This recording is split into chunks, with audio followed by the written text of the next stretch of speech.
Hi, welcome. Hello. Hi. Thank you for joining me. I'm Jennifer Stewart, the Artistic Director of Theatre Orangeville. And today we're having a little chat with two very talented women who are the composer and lyricist and book writer of the musical Apothecary that we are bringing to you, your theater in Orangeville for Summer Arts Fest at the beginning of August. And you guys are coming up on Sunday, August 10th at 2 p.m. This is so exciting. So, what is your show about? I should introduce yourselves first of all. Sorry about that. I'm Alison. I am the composer lyricist of Apothecary. And I'm Laura Piccinin. I am the book writer. Awesome. And Laura, are you in the show as well? Yes, I'll be playing Lady in the show. Oh, okay. Very cool. And who is Lady? Lady is the keeper of the apothecary. So it's her job to listen to the apothecary who gives all this, provides what we need to help. So the apothecary's magic, it's timeless. It appears for women in need. And then Lady's job is to decide what to do with that help and how best to help the people who come in different time periods, figuring out when they're from in order to give them what they need in their time period that would be appropriate for them. Very cool. That's great. And Allison, what are some words that would describe the music of this show?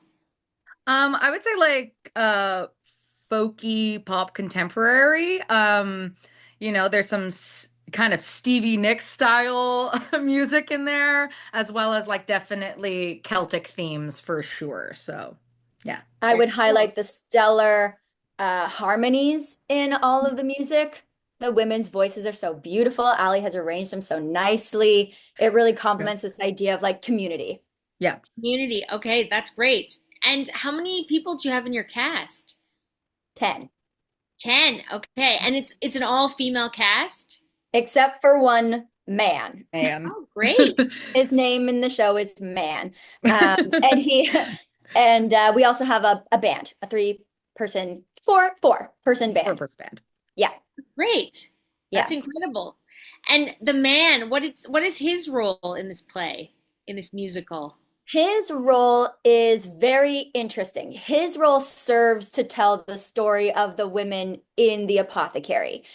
His his role is interesting because we wanted to give this idea of balance in a feminist musical. What does feminism mean? Who is the real enemy to women? It's not man, it's not every man who exists, you know? We wanted to be clear in the work that it's not a man-hating piece. It's about what women are, what women do, what suffering is. And so we wanted to be clear about that and Ben, who plays the role of man, could not be a more generous actor to the to what the show is. He's come in and he is in service of the women in the show and of service to the show itself. And he's very wonderful. And we're so glad to have him. That's very cool. And what time periods are in this musical? We go from like 18th century to like all the way to there are some people from modern day. Yeah, we have people from the 40s, people from the 70s, like literally all over. As many times as we can. And the costumes help kind of give the audience a clue as to when people are from, because Lady and my apprentice Tilly in the apothecary are charged with figuring out, as everyone comes in, when they're from. That's the first question. Mhm. When is this person from? Then what do they have? How can we help them? Yeah, So the audience is also charged with figuring out when is this person from. And so yeah. we have little clues like the costuming, also the way that they're speaking about their different ailments. And one of the kind of little jokes that Ali and I were playing with early on is like, the audience could not know when these women are from based on their ailments because how similar they are to this day. So universal themes, really, of this ailment was happening 200 years ago. It's still happening now. Why is it still happening now? And Makes why is the treatment option women's behavior? A lot of what so asking medicine is questions. connected to women's goodness and morality, and they're doing womanhood right, Hmm. you know? Still, doctors will say, well, if you have a child, your endometriosis will be cleared out. And but there it's like Really? Like it's coming back. It's coming back for sure. They don't mention that part. Like, oh, but now you also have a child. Like it really it's such flippant advice, and it also Mhm. makes it feel like women aren't doing womanhood right. Even with breast Yeah. cancer, saying, oh, it's more likely you'll get breast cancer if you haven't had a baby. And it's like, well, you're kind of making it my fault. You're kind of saying, well, if you were just going to do womanhood correctly, and that is more of subtext now in 2025, but that was very literally the reason for women's illness and all of society's ills is that women aren't being the right kind of woman. And so this is why this is happening to you. Yeah. And now we have a lighter version of that. Is like, well, if you just, so it is very interesting to have gone back and read all that. Where does this lady character come from, per se? Sort of maybe in the show, and then how did you come up with her, I guess? Go She for it, comes Alex. from a small town in Ontario from like I think we decided on like what is it like 1870s, Yeah. something Hmm. like that. Oh, yeah, She's, that's right. 1870. yeah, 1870s. And so yeah, she's definitely one of the oldest characters in the sense of, timeline. And is she Um trained as a doctor?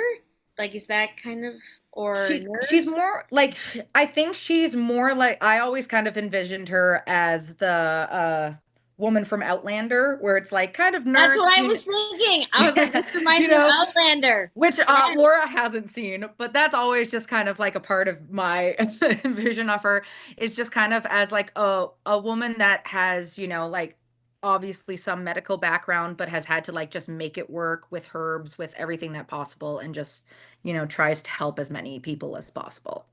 So I imagine her as that. That's cool. Because she's a time traveler too, Hmm. In Outlander? in Yeah. Outlander. Yeah, But people have said that. They're like, "Oh, is this Outlander?" I'm like, "I've never seen it." I'm glad because then we just created parallel characters. completely different stories. So different. So Like, different. But but yeah. And Lady is deeply burdened by her past, and that Mhm. motivates a lot of her behavior Yeah. and her desire to stay in the apothecary and to do the work that she does. Ali and I have been talking about she's been there for 250 years. If the current day in the apothecary is current day 2025, she's been there for a long time, Yeah. and why has she stayed so long? And What how is has she she? stayed? It's like there's like it seems like an element of magic in there. Yeah. Yeah. Yeah. Time passes differently within the apothecary. Oh, I Yeah. see. And Okay. when the women leave the apothecary, they go back to their timelines and they live out their lives. The patients and women who come in, they come in for a moment, but then they go back to their timelines. Yeah. Tilly and Lady don't leave the apothecary. They stay in that magical world together. Yeah. Very cool. So who would you say this musical would appeal to audience-wise? That's a good question. I I think think, go on. like obviously all women. I think all women. I don't think Very there's been relatable. a woman that has come that hasn't been like, "Oh, I really related to everything that occurred in there." And Um cried. and yeah, Everyone's cried. and cried. Yes. And also like I do think there is some heavy subject matter. So, there is like a rating of like, like I would say PG-13 kind of vibes, just because, we do touch on some heavy subject matter like abortion, etc. So I don't know if like up to you guys whether you bring your kids, but I definitely think it's for a little bit of an older audience, and like all women, all men. Men have actually been very responsive to the musical, I've been which so surprised yeah, at which is how, very lovely. Great, because I was that was yeah, my next question is, will men enjoy this piece as they well? will because it's Yeah, not men did this to it's not blamey. So no. it's historical fiction. So I've been very careful to make sure that the book especially is historically accurate and has a lot of details. So somebody like an intellectual would enjoy the show. Anyone with an interest in history, in medicine, Hmm. um, they could follow the show with without the deep emotion. Like if crying in the audience is not your thing, you can follow the show intellectually and have a great time because there's Yeah. a lot of Easter eggs of I'm talking about James Marion Sims and little quotes from his autobiography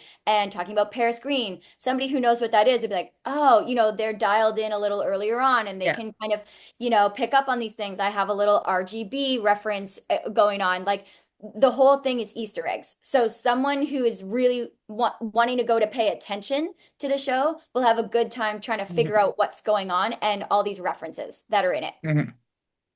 Very cool. It sounds intriguing. And how long is it now?